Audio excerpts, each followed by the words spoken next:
Our first stop on today's show is a quiet little lake in Georgia, where we caught up with Yamaha Marine's Bass Pro, Dave Wolak. Dave Wolak, W-O-L-A-K, Wake Forest, North Carolina. I fish the Bassmaster Elite Series, some Bass Opens, I fish some FLWs, I fish the PAA. There he is. Now, it's not a giant fish, but it tells the tale. Look at that dock, look back there. That's the cast that nobody wants to get, isn't it?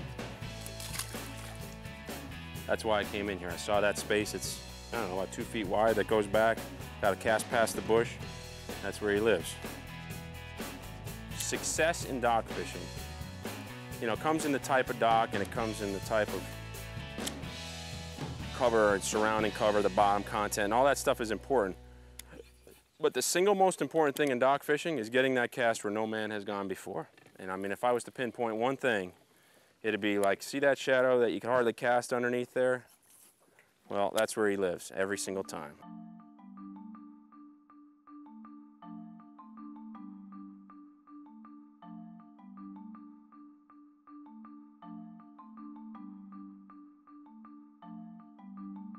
Now, I came to this body of water and I could tell a lot from fishing all over the country that kind of like fishing is relative. A bass is a bass everywhere you go, and I came here and I noticed that most of the shoreline cover is permanent structure. Permanent docks, permanent seawalls. What that means to me is that there's not a lot of rise and fall in this lake. I mean, it might be a foot, 2 feet. A tremendous amount of elevation requires having floating docks, and the lakes that do that sometimes require an entirely different strategy. So when I'm coming to a place like this and I'm breaking it down, I'm finding the differences in the permanent structure. You know, simple things even. Is the dock on a point? Is it near deep water? Is it have wooden poles? Does it have metal poles? Does it have a lot of surface area that's covered? Can you get to completely underneath it? Can you skip underneath it, or can't you? Is it old? Is it new?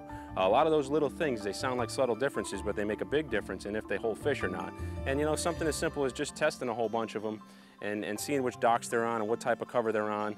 And even the water clarity in some different parts of the lake make a big difference on how they relate to that cover. So I break all that stuff down in my head sometimes before I even make my first cast. And when I get out here and I'm just going through the motions of fishing these docks, that's just putting the pieces of the puzzle together.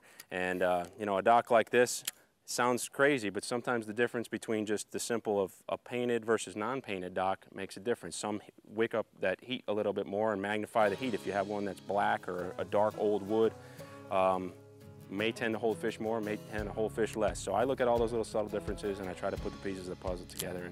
And many times, that's all it takes is finding one little difference and you get a big one or a couple extra fish throughout the course of the day.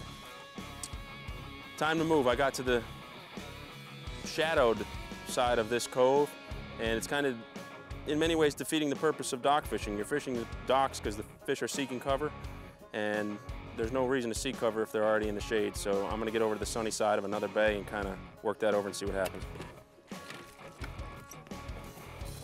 Well, I've run this Yamaha SHO for a year now. I've had roughly about 200 hours on it. I've had it from coast to coast, and that's the truth. Lake Champlain to the California Delta, and fished at least somewhere between 15 and 20 professional tournaments, and not a single glitch.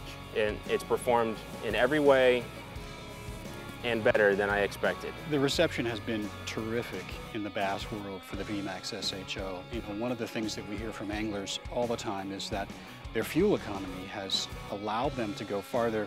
They don't have to plan fuel stops in. They don't have to carry oil with them. They're really happy about not having to carry oil. It frees up space in the boat. There's more room for all the mechanical pieces that are required for power poles. You're seeing them run 2 power poles now instead of 1. It really has changed the world of bass. We'd like to thank Dave Wolak and the folks from Yamaha for spending a little time with us today. Now coming up, we're off to the boat show, where we'll visit with Ranger Boats before heading back out on the water to check out Yamaha's new lineup of saltwater outboards. While we're there, we'll also head offshore to chase schooling tuna. It's time to start gearing up for spring, and there's no better place to do it than Cabela's, celebrating 50 years as the world's foremost outfitter. Visit one of Cabela's retail stores or call our toll-free number and request a free catalog. If you're online, just visit Cabela's.com and view our complete inventory from the comfort of your home.